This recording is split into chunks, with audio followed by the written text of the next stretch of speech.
मी तुम्हाला विचारलं त्या बेंजोवाल्यांच्या गावाचं नाव काय आहे? हा, तुम्ही जाऊन तिकडे चौकशी करून आलात आणि नाव काय काय हे दारू तू काय बघितलं दारू दारूचा विषय नाही. दारू काय गावाचं नाव सांगा ती. दारू काय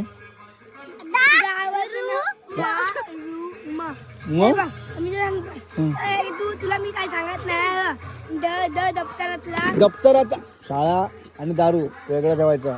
दप्तर आणि शाळा काय दारू एक काय करतो?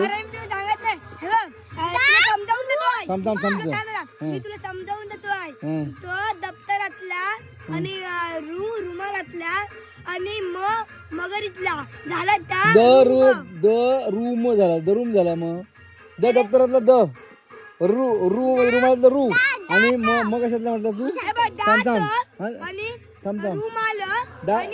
कशातला द आहे का? दातामधला. हा, दोन मिळून काय झालं? मग नंतर तो विषय. आधी पहिले सांग. पहिली दोन अक्षर काय आहेत? तो नंतर मगर नंतर. आधी पहिली दोन अक्षर काय आहेत? थांब बघ पहिले थांब.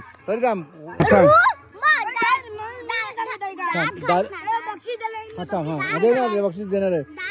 दात घासण्याचा दारू काय दात हा दात मधला हा बरोबर. रू कशातलं? हा, तर दोन अक्षर काय झाली? परत दारूचा विषय काढलास तू. नंतर सांग तू सांग बरं. तू सांग मला समजून घे. थांब आता हा सांग. गावाचं नाव सांगतो तो. मी मानला त्याच्यात दारू हा शब्द आहे. दारू आहे. दारू आहे. दारू हा शब्द आहे.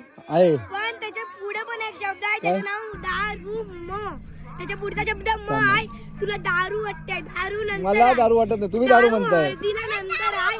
आणि गावाचं आणि बँकचा जो गाव येतोय त्याचं नाव दारू म्हणजे नंतर दारू आहे. काय गावाचं नाव आता समजलं मला. लक्षात आलं मला थोडस लक्षात आलंय. गावाचं नाव काहीतरी पहिलं काही दोन अक्षर आहेत. हा, दारू म काय आहे? दारू म काय? गावाचं नाव सांग ना. दारू गावाचं नाव दारू म असं आहे. आता तेच विचारतो तुम्हाला. तुम्ही सांगत नाही.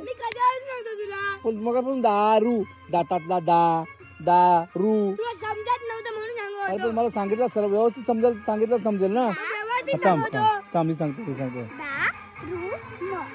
दारू अच्छा गावाचं नाव दारू म आहे. कुठे आहे तो गाव? गावाचं नाव दारू नाही. दारू आहे. अच्छा ओके व्हेरी गुड.